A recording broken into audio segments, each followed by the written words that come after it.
All right, buckle up, because today we're diving headfirst into one of the world's biggest geopolitical puzzles, Hmm. the seemingly endless conflicts in the Middle East. Right.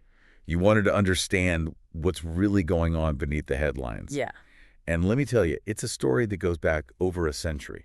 you're absolutely right. It's not something that can be explained in a single news segment. No. To truly grasp the complexities of what we see in the Middle East today, we need to unearth the historical forces that have shaped the region, Okay. forces that continue to have a ripple effect today. Okay, so we're talking about going way beyond the typical headlines here. Yeah. When we say historical forces, where do we even begin? Hmm. What's the first layer we need to peel back to understand this?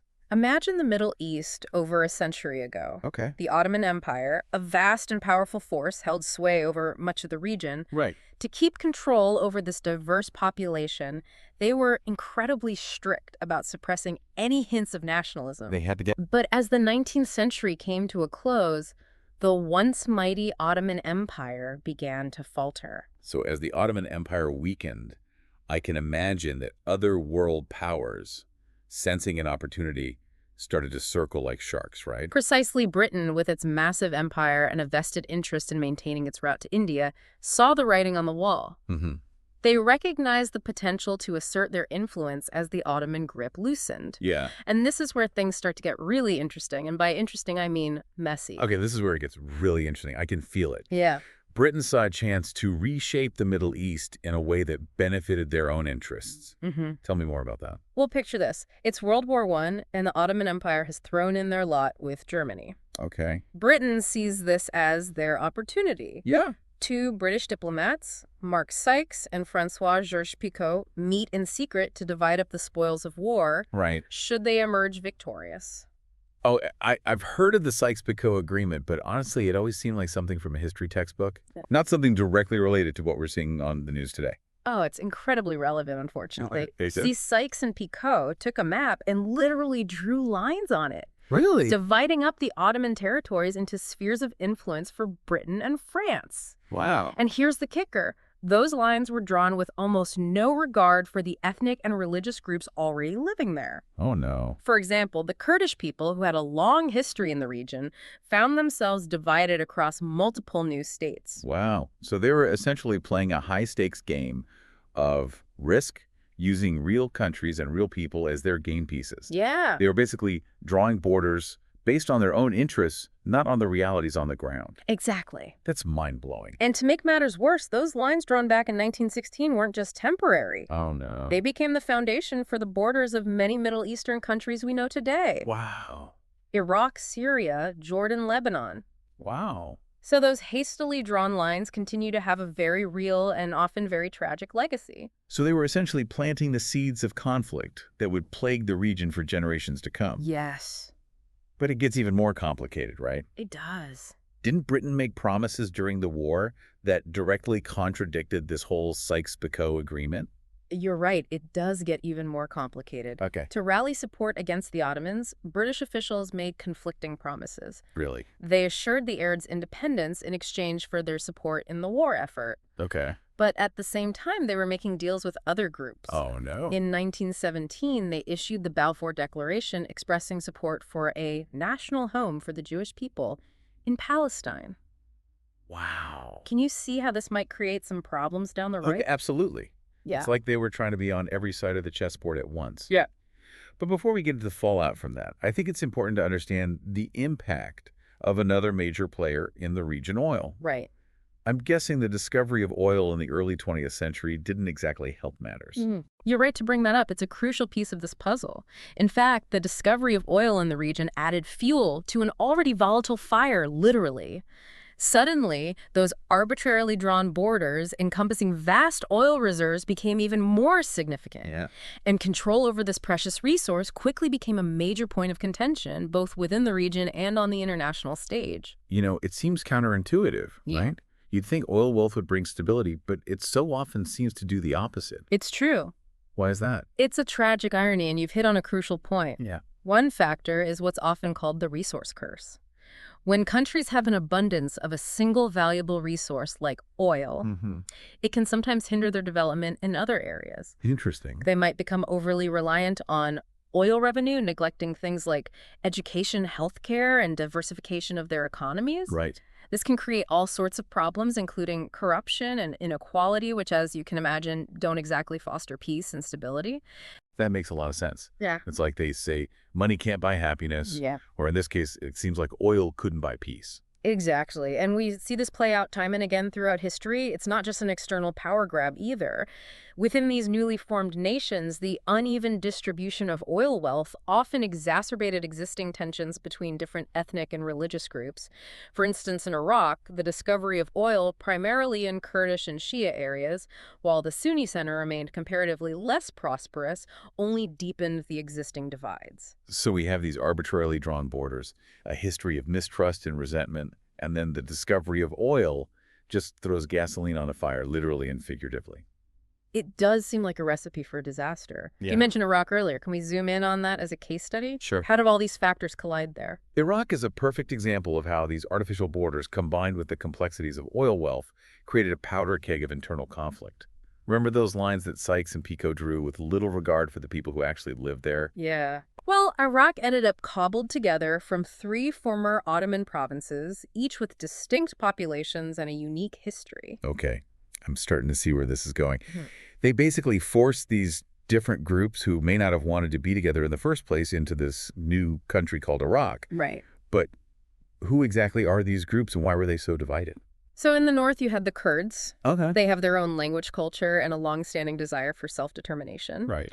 Then you had Sunni Arabs, primarily concentrated in the central region, and Shia Arabs, primarily in the south.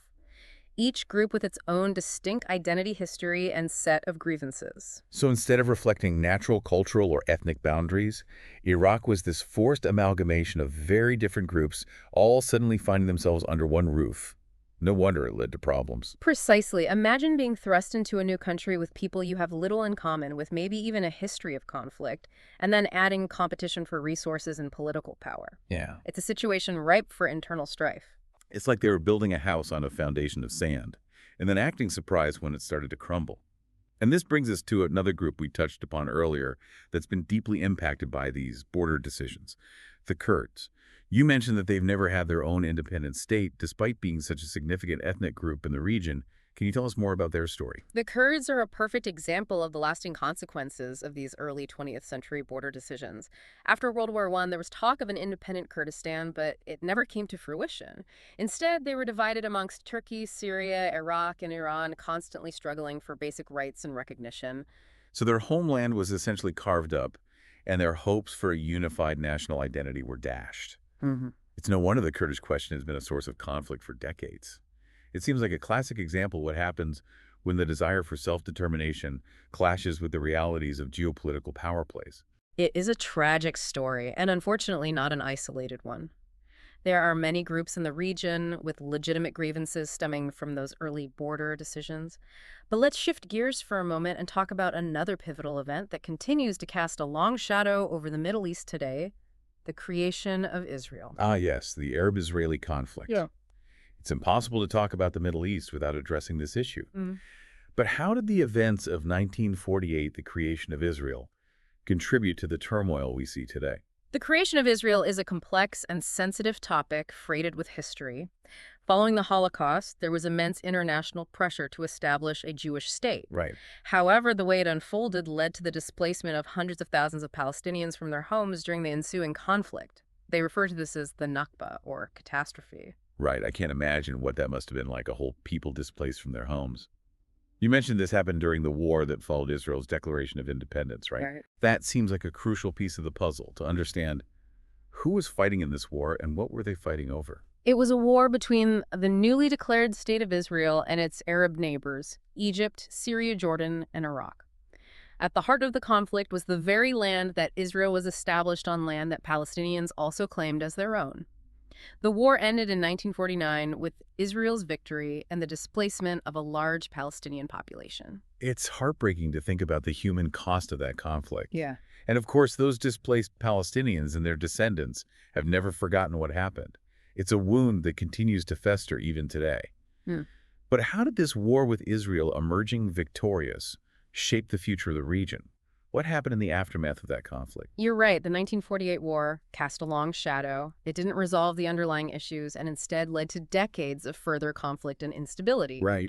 Now imagine trying to rebuild your life after being displaced by war. This Mm. is the reality for many Palestinians, living as refugees and fueling tensions with Israel. And it didn't stop there. Several more wars and countless smaller conflicts have followed, with no easy solutions in sight.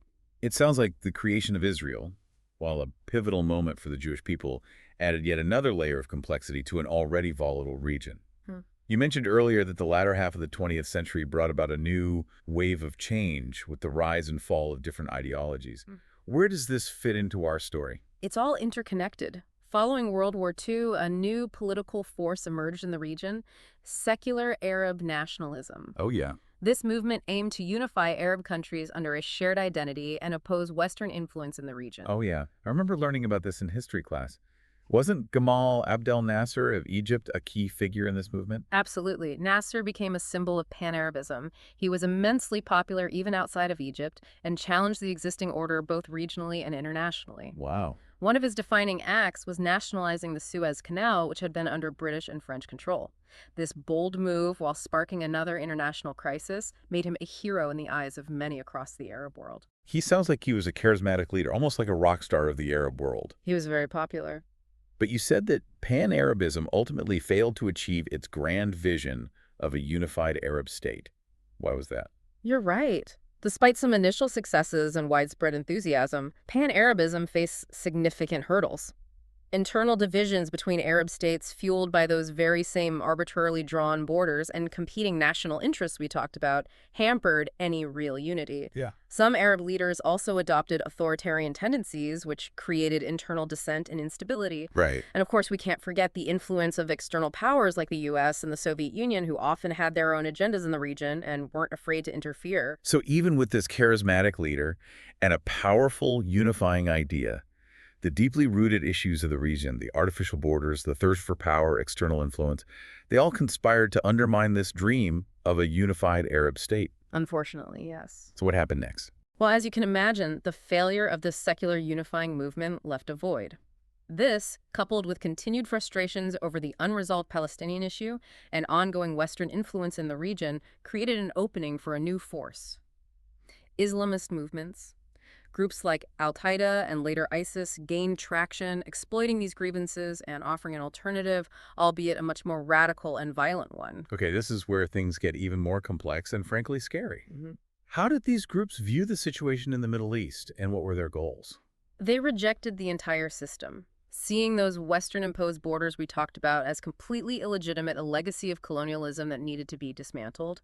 Their goal was to establish a new order based on their own strict interpretation of Islamic law, erasing those borders and creating a so-called caliphate across the region. And they weren't afraid to use extreme violence and terror to achieve their aims. Their brutality really shocked the world. Absolutely. They capitalized on existing anger, offering a simplistic but dangerous narrative that resonated with some who felt marginalized, unheard, or betrayed by the existing systems. This is a crucial reminder that history isn't just something we read about in textbooks. It's a living, breathing force that continues to shape our world in profound ways. To understand the ongoing conflicts in the Middle East, we need to understand this long and complicated history. You're right. It makes you realize there are no easy answers or quick fixes. Yeah. This isn't a problem that can be solved with a peace treaty or a military intervention. Right. It demands a much deeper understanding of the historical context, recognizing past injustices and finding ways to address those deeply rooted grievances. Exactly. We can't ignore the impact of colonialism, artificial borders, the struggle for resources, the rise and fall of ideologies, and the enduring wounds of past conflicts. It's a complex web of historical factors, all intertwined, that continues to fuel instability. So when you see those headlines about the Middle East, remember, it's not just about what's happening right now, but rather the long echo of history that continues to reverberate today. Well said.